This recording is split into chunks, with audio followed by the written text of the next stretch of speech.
You might use OK before breakfast to acknowledge, approve, or move on. Its earliest known printed example, not necessarily the first spoken use, appeared in 1839 as a misspelled Boston newspaper joke. OK began as a newspaper joke built from a deliberately misspelled version of all correct. Van Buren's old Kinderhook campaign amplified it a year later. It didn't invent it. Why did this joke survive when the others vanished? In late 1830s Boston newspapers, deliberately bad spelling became fashionable wordplay. Editors and writers shortened misspelled phrases into knowing little abbreviations, rather like an inside joke that only works if the reader catches the mistake. This was the abbreviation craze, a newspaper fashion for joke initials. OK had plenty of company. One rival abbreviation did the same thing with no-go. That example shows what OK looked like at the time. It wasn't introduced as an important new word. It was one disposable joke in a pile of them, which makes its survival the unusual part. The crucial piece of the story is a dated newspaper item, not a claim about the first person who ever spoke the expression. Historical linguist Alan Walker Reed reconstructed the sequence by searching old newspapers for early examples and the jokes around them. In 1839, the Boston Morning Post printed OK in a satirical exchange and explained it as the same deliberately misspelled, all correct joke. This is the oldest example researchers have documented in print. It can't tell us that nobody said the expression earlier, but it gives the strongest known trail for how the English abbreviation entered public view. Other newspapers used OK during 1839. Sometimes they explained the joke, and sometimes they left it for readers to recognize. This spread establishes the initials before presidential politics gave them a second life. In 1840, President Martin Van Buren was running for re-election. He came from Kinderhook, New York, so supporters called him Old Kinderhook. The nickname produced the same initials as the newspaper joke already in circulation. The overlap was perfect campaign material. Supporters formed OK clubs and used the initials as branding for Old Kinderhook. Opponents used the same pun against him. One hostile campaign print in the Library of Congress collection even labels a foundering vessel OK, tying the initials to Van Buren as an attack.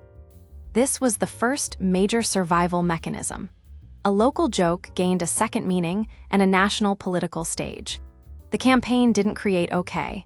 It reused something people had begun to recognize and made the two letters harder to forget. Van Buren lost the election, but the abbreviation escaped the short life of the fad that produced it.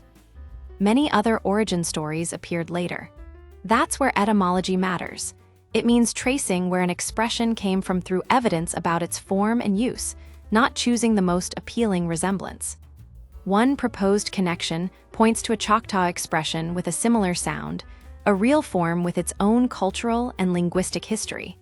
A similar sound isn't something to mock or dismiss. Another story credits Andrew Jackson's supposed bad spelling. But resemblance, or a colorful anecdote, doesn't supply the dated chain that the Boston newspapers do. The careful conclusion is narrower. The known print sequence from the 1839 joke into the 1840 campaign gives the strongest documented explanation for this English abbreviation. It doesn't declare that parallel words never existed, and it doesn't turn uncertainty into a punchline. Publicity helped OK outlive its neighbors, but attention alone doesn't explain why people kept using it. People also gave the initials a modest, repeatable job, acknowledging that a message had arrived. Because a telegraph exchange needed a clear ending, OK could serve as a brief acknowledgement of receipt. An operator received a message, returned the compact signal, and the exchange could close.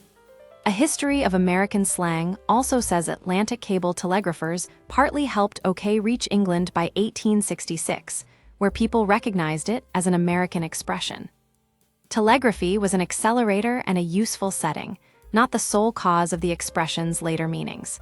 Its importance is more concrete. A two-letter acknowledgement was short, distinct, and reusable, which gave the newspaper joke work to do every time someone needed to confirm receipt without starting another conversation. Because the same short reply could do more than confirm receipt, people adapted OK to other small jobs. Merriam-Webster records adjective or adverb use from 1839, noun use from 1841, and verb use from 1882. Writing the abbreviation as a normal four-letter word came later. It wasn't the original form. Those grammatical labels sound technical, but the change is familiar. OK can confirm that a message was received. It can approve a plan. It can call something acceptable without calling it wonderful. It can also signal that a conversation is ready to move forward. This modesty is the final reason the expression endured. The abbreviation craze supplied the joke, the old Kinderhook campaigns supplied wider exposure, and practical communication supplied a job people could repeat. OK.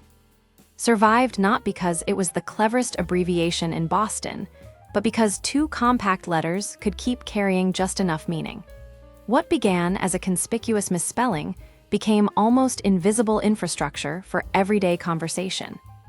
If you enjoy finding strange history inside ordinary habits, subscribe for another strange history hidden in everyday life.